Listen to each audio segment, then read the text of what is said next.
தேமுதிகவின் நிறுவன தலைவர் நண்பர் கேப்டன் விஜயகாந்த் அவர்களின் மரண செய்தியை கேட்டு என்னால் அன்றைக்கு வர முடியாத சூழலில் இருந்தேன். இன்றைக்கு தேமுதிகவின் பொருளாளர் திருமதி விஜயகாந்த் அவர்களையும் பொதுச் செயலாளர் திருமதி விஜயகாந்த் அவர்களையும் சகோதரர் LK சுதீஷ் அவர்களையும் மற்றும் அவரது குடும்பத்தினரையும் சந்தித்து அவருடைய திருவுருவ படத்துக்கு அஞ்சலி செலுத்திவிட்டு புறப்படுகிறோம்.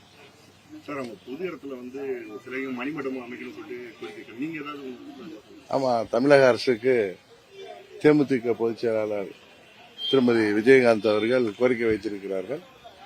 தமிழக அரசாங்கம் அந்த கோரிக்கையை ஏற்று அவருக்கு பொது இடத்தில கேப்டன் விஜயகாந்த் அவர்களுக்கு மணிமண்டபம் அரசு செலவிலேயே அமைத்து தர வேண்டும் என்ற கோரிக்கையை நானும் வலியுறுத்துகிறேன்.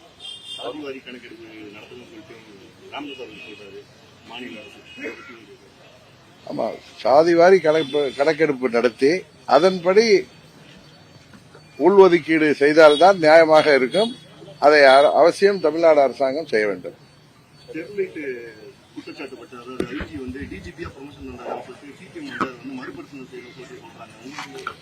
அது அதில் சம்பந்தப்பட்ட எந்த அதிகாரிக்கும் பதவி உயர்வு கொடுத்திருப்பது ஒரு தவறான முன்னுதாரணமாக ஆகிவிடும். குருவியை சுடுவது போல 16 பேரை அன்றைக்கு சுட்டு கொல்லப்பட்டிருக்கிறார்கள். அதற்கு நியாயம் கிடைக்க வேண்டும்.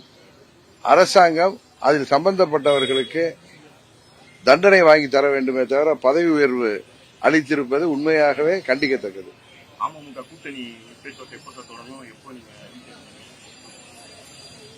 எப்படியும் அது சம்பந்தமான பேச்சுவார்த்தைகள் எல்லாம் ஈடுபட்டு வருகிறோம். இதுவும் ஒரு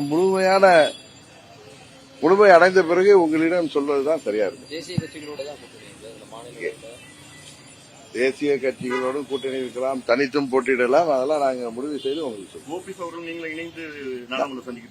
நாங்கள் 2 பேரும் இணைந்து அரசியலிலே பயணிப்போம் என்று முடிவெடுத்திருக்கிறோம். பொறுத்திருக்கு பாருங்க, உங்களுக்கு தெரியும்.